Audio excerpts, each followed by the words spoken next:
नमस्ते, हीअ आकाशवाणी आहे।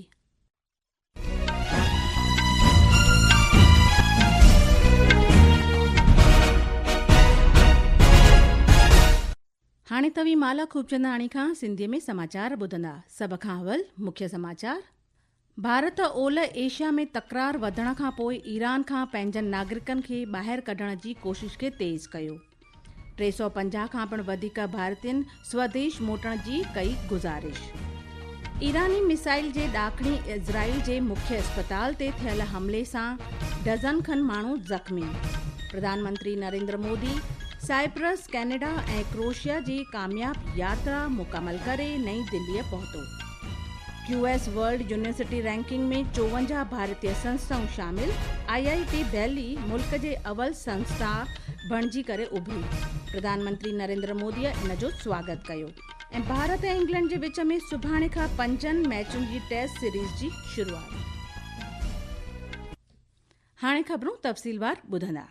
मर्कज़ी सरकार ईरान खां भारतीय नागरिकनि जी महफ़ूज़ वापसीअ जी ख़ातिरी करण वास्ते हर मुमकिन कोशिश करे रही आहे।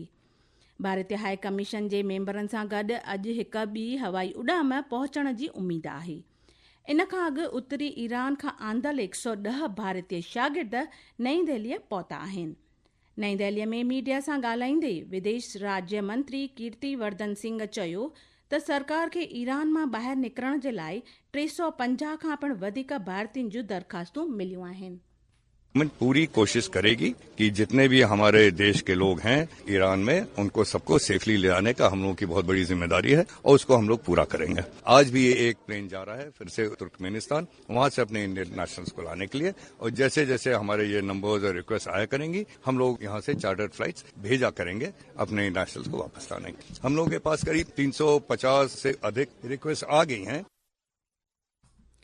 ईरान ऐं इज़राइल जे विच में जारी छिकताण सबबि बिगड़जंदड़ हालत खे ॾिसंदे भारत ईरान खां पंहिंजनि नागरिकनि खे ॿाहिरि कढण जे लाइ ऑपरेशन सिंधु शुरू कयो आहे।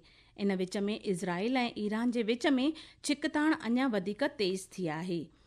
इज़राइल ऐं ईरान जे विच में टकराव 7 ॾींहं पिणु जारी आहे। ईरानी मिसाइलूं विच ऐं ॾाकणी इज़राइल में केतिरनि ई हंधनि ते गंभीर नुक़सान पहुचायो आहे, जॾहिं कि इज़राइली दस्तनि ईरान जे अराक भारी जल परमाणु रिएक्टर ते हमलो कयो आहे। ॾाकणी इज़राइल जी हिकु अस्पताल ऐं तेल अवीव जे वेझो 2 शहरनि में ईरानी मिसाइलुनि सां हमलो कयो वियो आहे।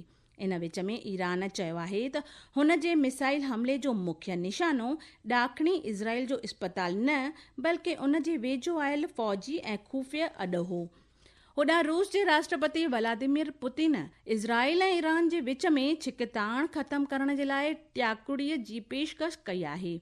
सेंट पीटर्सबर्ग अंतर्राष्ट्रीय आर्थिक मंच जे मौक़े ते हिकु गोल मेज़ इजलास खे ख़िताब कंदे हुन चयो त रूस समझौते ते ॻाल्हि ॿोल में मदद करे सघे थो। ॿी तरफ़ इज़राइल जे प्रधानमंत्री बेन्यामिन नेतन्याहू ईरान द्वारा बीरशेबा में सोरोका मेडिकल सेंटर ते बैलिस्टिक मिसाइल जो हमले जो बदिलो वठण जी कसम खई आहे। इज़राइल जे इन सभ खां वॾे अस्पताल में थियल हमले में केतिराई मरीज़, डॉक्टर ऐं कर्मचारी गंभीर रूप सां ज़ख़्मी थिया आहिनि। मुतहिद जमायत जे secretary general Antonio Guterres Israel Iran तकरार खे खणी पंहिंजी ॻणती ज़ाहिर कई आहे। हुन इन लड़ाईअ में नागरिकनि जे हथाहथ थियण जी पिणु मज़मत कई ऐं इन ॻाल्हि ते ज़ोर ॾिनो त सिफ़ारतकारी ई सभ खां सुठो तोड़े वाहिद विकल्प आहे। सिक्किम में सुभाणे खां शुरू थींदड़ कैलाश मानसरोवर यात्रा जे साज़गार संचालन जे लाइ सभई तयारियूं मुकमल कयूं वयूं आहिनि। गवर्नर ओम प्रकाश माथुर सुभाणे सुबुह जो नाथूला पास खां यात्रा खे साई झंडी ॾेखारे रवानो कंदो। पहिरें जथे जे 36 तीर्थ यात्रियुनि में विदेश वज़रात जा 2 अमलदार पिणु शामिल आहिनि। क़बाइली मामलात मर्कज़ी मंत्री जुएल ओराम चयो आहे त सरकार क़बाइली क़ौम में सिकल सेल एनीमिया खे नाबूद करण ॾांहुं कार्य करे रही आहे। श्री ओराम आकाशवाणी समाचार खे ॾिनल इंटरव्यू में चयो त इन बारे में ॾुतरियल क़ौमुनि खे सुझाव कयो पियो वञे। इहो इंटरव्यू अॼु राति जो 9:30 बजे खां आकाशवाणी FM गोल्ड चैनल ऐं ॿियनि नेटवर्क ते नशर कयो वेंदो। इहो इंटरव्यू असांजी website news on AIR official ते पिणु मैसर रहंदो। ही ख़बरूं तव्हां आकाशवाणी तां ॿुधी रहिया आहियो। वधीक ख़बरुनि जे लाइ तव्हीं असांजी वेबसाइट newsonair.gov.in खे फॉलो करे सघो था। प्रधानमंत्री नरेंद्र मोदी 3 मुल्कनि साइप्रस, कैनेडा ऐं क्रोएशिया जी कामयाब यात्रा मुकमल करे नईं दिल्लीअ पहुतो आहे। इन खां अॻु प्रधानमंत्री नरेंद्र मोदी ज़ाग्रेब में क्रोएशिया जे प्रधानमंत्री आंद्रेस प्लेनकोविच सां गॾु वसीअ वफ़द सतही मुज़ाकरात कई। भारत ऐं क्रोएशिया काफ़ी लंबे वक़्त खां ईंघल भारत यूरोपियन संघ मुक्त वापार समझौते FTA ते चर्चा कई आहे। क्रोएशिया समझौते खे जल्द ई आख़िरी रूप ॾियण जे लाइ पंहिंजी पुठभराई दोहराई आहे ऐं चयो आहे त इन सां भारत ऐं यूरोपियन संघ ॿिन्हिनि खे बाहिमी लाभ थींदो। ॿिन्ही मुल्कनि ज़रई, सक़ाफ़ती मटासटा, विज्ञान ऐं तकनीक तोड़े ज़ाग्रेब में हिंदीअ जे ICCR चेयर जी स्थापना जे लाइ चइनि उहिदनामनि ते सही सिका कया। बैठक दौरान प्रधानमंत्री नरेंद्र मोदीअ संघर्षनि जो शांति के नमूने निबेरो आणण जी ज़ोरदार वकालत कई ऐं चयो, यूरोप हुजे या एशिया, जंग जे मैदान में हल तलाशे नथो सघिजे। हुन चयो त ॻाल्हि ॿोल ऐं सिफ़ारतकारी ई अॻिते वधण जो हिकु वाहिद रस्तो आहे। पार्टनरशिप को मजबूत करने में क्रोएशिया का समर्थन और सहयोग बहुत ही महत्वपूर्ण है। हम दोनों इस बात का समर्थन करते हैं कि यूरोप हो या एशिया, समस्याओं का समाधान रणभूमि से नहीं निकलता, डायलॉग और डिप्लोमेसी से ही वही एकमात्र रास्ता है।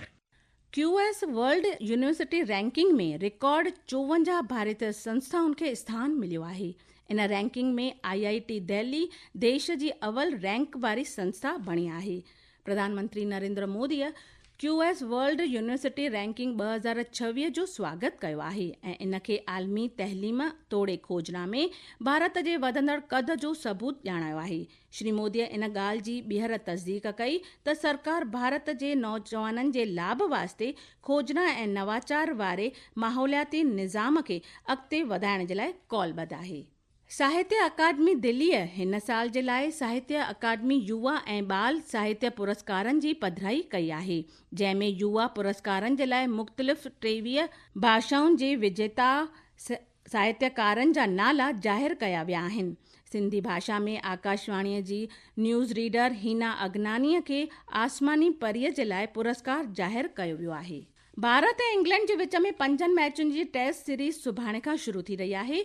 सुभाणे पहिरीं मैच लीड्स जे हेडलिंग्स क्रिकेट ग्राउंड में खेॾी वेंदी। गौरतलब हुजे त इंग्लैंड दौरो भारतीय टीम जे लाइ हिकु नओं अध्याय लिखंदो, जंहिं में विराट कोहली ऐं रोहित शर्मा जे टेस्ट क्रिकेट मां संन्यास वठण खां पोइ शुभमन गिल कप्तान ऐं ऋषभ पंत उप कप्तान हूंदो। प्रधानमंत्री नरेंद्र मोदी अॼु लंडन में विश्व ब्लिट्स शतरंज चैंपियनशिप जे सेमीफाइनल में दुनिया जे अवल खिडारी हाउ यीफान जे ख़िलाफ़ सोभ हासिल करण ते शतरंज जी माहिर खिडारी दिव्या देशमुख खे मणे मुबारकूं ॾिनियूं आहिनि। आख़िर में मुख्य ख़बरूं हिकु बार ॿीहर ॿुधंदा। भारत ओलह एशिया में तकरार वधण खां पोइ ईरान खां पंहिंजनि नागरिकनि खे ॿाहिरि कढण जी कोशिश खे तेज़ कयो। 350 खां पिणु वधीक भारतीयनि स्वदेश मोटण जी कई गुज़ारिश।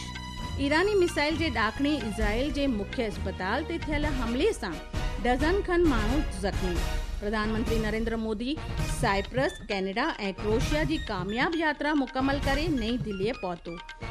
QS वर्ल्ड यूनिवर्सिटी रैंकिंग में 54 भारतीय संस्थाऊं शामिल। IIT दिल्ली मुल्क जी अवल संस्था बणिजी उभरी। प्रधानमंत्री नरेंद्र मोदीअ इन जो स्वागत कयो ऐं भारत ऐं इंग्लैंड जे विच में सुभाणे खां 5 मैचुनि जी टेस्ट सीरीज़ जी शुरूआत। इते ख़बरूं पूरियूं थियूं। नमस्ते।